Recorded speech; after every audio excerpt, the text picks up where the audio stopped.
welcome to World Insight with me, Tian. The pandemic's lingering effects are still evident around the world, but that should not hinder recovery efforts. It helps that the China International Fair for Trade in Services, or CIFTIS, has opened in Beijing. Ireland has a popular presence in CIFTIS, showcasing the best and most innovative from the Emerald Isle. How deeper and wider is China's trade ties with Ireland? For answers, I talked to Irish Ambassador to China, Derwin. First, she took me around on a tour to the Irish Pavilion among the crowds. Take a listen.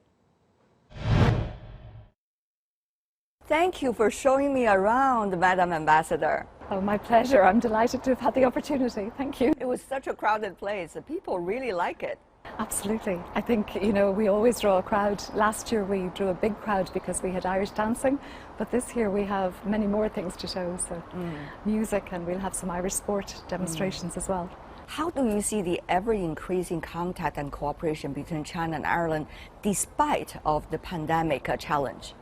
Yeah, well, the pandemic has obviously been a challenge, I think, for businesses everywhere, and I think particularly around supply chains and around travel. But despite that, last year our trade in goods grew by 21%.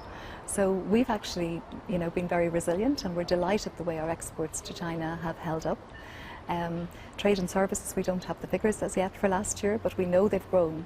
And I'm delighted to be here at CIFTIS because services are ever more important in terms of global trade. For Ireland, 59% of our exports are now as services rather than goods. So in Ireland we have a lot of strengths around medtech, we have strengths in fintech, and I'm delighted that we have companies represented here at CIFTIS this year. The Ireland economy is red hot. Once again, despite of the pandemic, we know that for investors from China, there's enormous amount of flow going to Ireland and seeking cooperation. What is the general picture right now? How do you see some of the latest global, circumstances are impacting on the earlier interactions? Well, what I'd say is the Irish economy has proven very resilient, and despite COVID, this year it's forecast to grow by between 5 and 7%. Wow, that's really impressive. It's very impressive, and we've seen that our employment figures and our output figures are actually higher than they were pre-COVID. So within 18 months, the Irish economy had bounced back. In terms of Chinese investment, and as you say, Ireland is a country that attracts a lot of foreign direct investment, and we're very, very pleased that many Chinese companies, including Huawei and TikTok, and most recently WuXi Laboratories. So WuXi Laboratories, very important, WuXi Biologics, they've established a very important plant up in Dundalk, and they're employing over 600 people. So we're really, really pleased about that, and we hope we'll see more foreign direct investment. A lot of the times people were overwhelmed by what they see in the news and forgetting about the real essence of ties and the real business opportunities and the real exchanges between the peoples of different countries. It seemed that, Madam Ambassador, you figured it out, Anne. You really figured out that, what is rhetoric and what is real cooperation and what is more important. Yeah, well, I think what we found is that Irish and Chinese people, they get on very well, but they both understand trade. We're both exporting countries, and I think the business relationships are very, very strong and very resilient. And so despite the fact that our business people haven't been able to come to China for the last 2 years, I've been really impressed with just the strength of those relationships, and I think we have a very, very strong foundation. And, we've seen investment two ways. We've seen Irish investment in China. We hope to see more Chinese investment in Ireland. I think what we can offer Chinese companies coming to Ireland is, a very pro-business environment. Ireland has a long history of attracting FDI, and because of that, we have very friendly access points. We have people that our state agencies do a wonderful job with companies coming to Ireland in terms of introductions, in terms of helping them find a way and establish premises. So I think that what we find is that companies coming to Ireland very quickly settle down, and their employees find great quality of life, because what Ireland has to offer, it's an English-speaking country, very good educational system. We're in the European Union, we're in the Eurozone, so that means there's no currency risks, and you've access to a market of over 450 million people. There could be different reasons why countries want to attract as much as possible foreign direct investment. You know, for example, with the case of China and Ireland, there might be the possibility that Ireland will be a great destination for international investment anyway, including that of China, and maybe as much as possible. It doesn't hurt, and it only helps the Irish economy. But on the other hand, there could also be, you know, reasons related to Ireland's own understanding of how the world and how the region has been evolving, about how diversity and also multiple choices might work. What do you think is behind this, you know, red hot China-Irish cooperation? What is the behind strategic thinking there? Well, I think in Ireland we have a very strong ecosystem, and we've created clusters of services industries. So we have a very strong cluster of medtech, for example, and earlier we saw a collaboration between an Irish company and a Chinese company, which is an innovative way to deliver vaccine. So for us it's all about connecting research, innovation, and then working with partners internationally to try and maximise the benefit for everyone. So we have found that we have seen continued collaboration between Ireland and China in fields such as medtech, fintech, agri-tech, which is extremely important as well, and Ireland is obviously very strong in agriculture. I think our products are known around the world, but I think we have a lot to offer in terms of agri-services as well. You know, the innovation part and the creativity part, it's absolutely shining, isn't it? How to nurture that environment? Okay, well, I think one of the important things is the linkages to academia and education. And as I mentioned, Ireland has a very strong academic offering. So I think we've seen a lot of spillovers between multinationals, SMEs, but linking it into academia. And I think that innovation, the spark that comes from linking researchers and business people, you know, has led to a lot of innovation and new product creation. And then working with international partners, it means you can maximize the value for everyone. So we're seeing new applications of technology all the time. So if there's one good thing that's come out of COVID and the pandemic, I think it's been a real growth in areas like e-commerce. And we've worked closely with our Chinese partners in terms of marketing Irish produce here in China. But it's a sector where China is obviously very, very advanced, and I think Ireland can learn from China. Since I've come to China, I've been astonished at, you know, there's no need to have credit cards, there's no need to carry cash.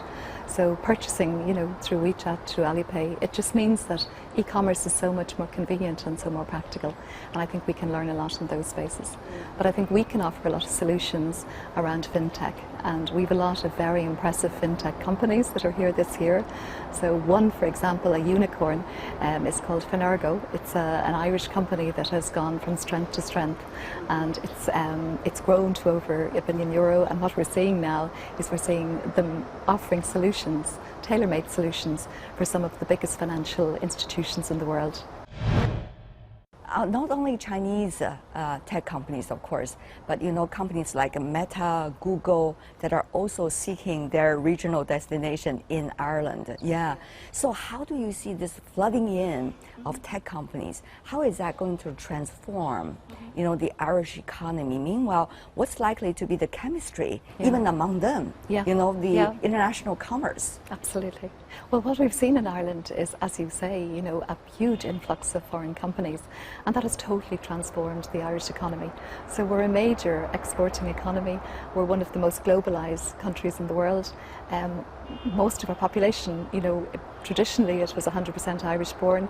Now we have over 14% that are born abroad coming to live in Ireland.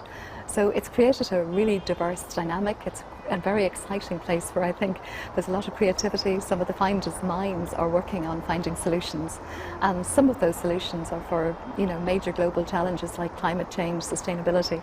But I think when you bring people together and you bring people from diverse environments, and you know, at the cutting edge, there's a lot of spillovers, the ecosystem between the different sectors, and I think the exchange of ideas. So Ireland's a very exciting place to be at the moment. It's described sometimes as the Silicon Valley of Europe. There's so much high-tech, you know, investment there. For us, I think the Chinese market has grown and evolved immeasurably over the past decade, and now it's become a really important market. So China is now our 5th most important market globally, and that has grown exponentially. Our agriculture exports have grown now to almost $1 billion a year, which is really extraordinarily successful. And I think what we find is that we need to learn more about the Chinese consumer tastes and their evolving tastes, because we recognise they're a very sophisticated consumer, and we want to make sure that we tailor our products to the needs of the Chinese market. I see that reflected at your pavilion, whether it's food and beverages or horse riding and other kinds of entertainment. It's very much trying to introduce a different world to the Chinese consumers. Absolutely, and we're developing new apps to try and promote tourism in Ireland, to try and promote agri-food produce. And in Ireland we understand the need to constantly evolve and innovate. So I think what we need to do is really showcase the best of what Ireland has to offer, but also show that we're constantly evolving and keeping up with trends. So there's a lot of investment in R&D in Ireland, as there is here in China. And I know, the Chinese government, like the Irish government, we're both prioritising research, we're both prioritising innovation, we're prioritising high tech, so whether it's med tech or whether it's fintech, and as well as that, of course, education. And educational exchange has been a very solid foundation, because there's many, many alumni of Irish universities here in China, and we have many joint programs. We actually have over 98 joint programs. Which means that we're seeing Irish students come to China, but we're also seeing increasingly Chinese students coming to Ireland. And we work very closely with our alumni, because they often present opportunities. They know Ireland better than anyone else, and I think a peer recommendation from someone who studied in Ireland is really, really important. And the cultural exchanges as a result of that is so crucial and amazing. Absolutely, and there's a very large Chinese diaspora in Ireland, almost 40,000, and I think because of that there's an increased understanding of the Chinese cuisine in particular, but also festivals like Chinese New Year, which are celebrated now in Ireland every year. And the home of our Lord Mayor in Dublin actually is lit up in red to celebrate Chinese New Year. And just the literature and culture as well. You have a very good and rich literature tradition, and so is China. Poetry, for example, proses, novels. Absolutely, and we've been delighted. I've been amazed at the interest in writers like Joyce, the centenary this year of the release of Ulysses, but also Yeats. Yeats is so well known, and it's my own home county, Sligo. And I've been really surprised at the number of people that can quote Yeats' poems. Or can you still recite 1 or 2 verses? Oh, well, maybe 8 wishes for the cloths of heaven. Yes, that would be nice. If I had the heavens embroidered cloths, in wrought and golden and silver light, the blue and the dim and the dark clouds of night, and the light and the half-light, I would spread my dreams under your feet. But I, being poor, have only my dreams. Tread softly, because you tread on my dreams. Wow, beautiful. I missed a line in the middle. It's not a test. It's not a test. Yeah, so this is really beautiful, because when hearts and hearts talk to one another, it really a whole difference, right? Really makes a whole difference. And what I found is really interesting is modern Irish culture as well. So we have modern writers like Sally Rooney, who wrote Normal People, and her book is really well known and appreciated here in China. And then we also have modern music. So we had Riverdance has been a sensation in China, but also Westlife, and Westlife are phenomenally successful. So it's great to see this understanding of Irish culture here in China. We hope there will be a wonderful environment for them to continue.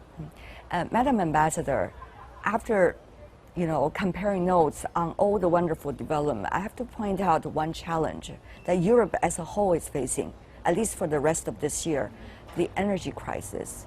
It's likely to linger with the European continent for a few years. So how is Ireland trying to figure out your way of solution? Okay, well, I think there's a lot of uncertainty in the global environment, and somebody has described the challenges as the 3 Cs. So we're looking at climate change, we're looking at the impact of COVID, the pandemic, and we're looking at conflict. So all of these mean that there's more uncertainty in the global environment than there has been in the past. But notwithstanding that, I think, Ireland has been very successful. We've come through recessions. I'd point to our experience back in 2008, in the last crisis, and Ireland very quickly rebounded. through exports, and it was really, you know, a focus on growing our exports and concentrating on our offering at home. And I think this time I would put a lot of faith in innovation, because I think new technologies, innovations, you know, can help us deal with some of those challenges. And hopefully, I'm an optimist, I hope that, you know, we look forward to a brighter second half of this decade. Right. Madam Ambassador, you know very well that there is an issue of deficit of trust, for example, between the public and the governments. And for the short term, it's going to be very challenging and tough. So for Ireland, which is such a beautiful destination for international investment, for creativity, stability, and also good chemistry between the public and the government, very crucial. How do you see your government is trying to figure that out for the short term? And how do you see international cooperation and diversifying? Would that be able to help you in the short term? Absolutely. Well, our government was very focused in coming through the crisis on maintaining incomes, supporting businesses, and really ensuring that we were able to bounce back as quickly as possible. So, as I mentioned, the Irish economy has rebounded, and our employment and our output is higher now than it was pre-COVID. So I think our economy all the time focuses on innovation and, you know, looking to new markets. So we have diversified in a huge way over the past number of years. We now export to over 180 different markets globally.